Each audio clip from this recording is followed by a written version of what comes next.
Just seconds away from 517. Good time for a little weather on the 7s. Current conditions over 7th and Rangeline, 79 degrees. Big difference between today and our last several mornings. The wind finally subsiding somewhat. We're not going to have to worry about any of those 35-mile-per-hour gusts. We'll just keep it at about 5 to 10 miles per hour out of the south this morning. And really the most we're going to see is probably about 10 to 15 miles per hour for the afternoon. Still high humidity though, hovering around 80% with temperatures in the low to high 70s. That's right, still got some low 70s up there in Iola and in Yates Center. Compare that to the 78s in Lamar and Carthage, 77 in Miami, and those 77 in Neosho and Anderson as well. Here's that aforementioned wind, still just kind of a little breezy in from the south, but like I said, at least it's not one of those that's going to shake our tower cameras and rattle our tree leaves all morning long.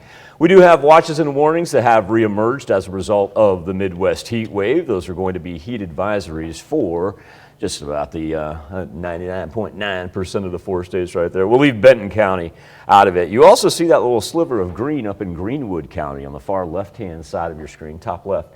That's from overnight rainfall. They picked up in excess of 1.5 inches. And really, it was quick. Really from about 10 p.m. to midnight, and then it shot out of here. So right now on the Skywatch Storm Tracker, we're going to stay on the dry side. We're trying to get a little pop every now and then up here in the far northeastern section.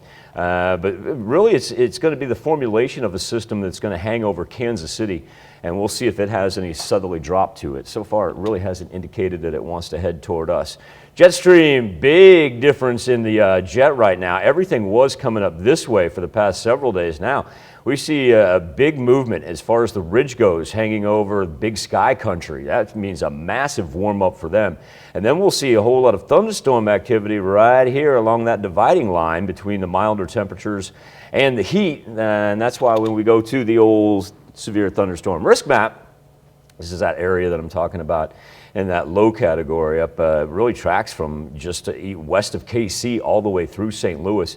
And then we've got the elevated portion in New York and Pennsylvania, and a little bit down here in Georgia and Florida as well. As far as future track, as we have a dry Thursday on hand, let's see when we get to Friday. That's that system very top of your screen right there, and it tries to clip a little bit of our northern counties early Friday morning. But then after it pushes out, it's just back to concentrating on the heat wave, because it's going to be 90s all the way into Father's Day weekend. And as a matter of fact, we'll be able to extend that with even hotter temperatures to begin next week than what we started this week.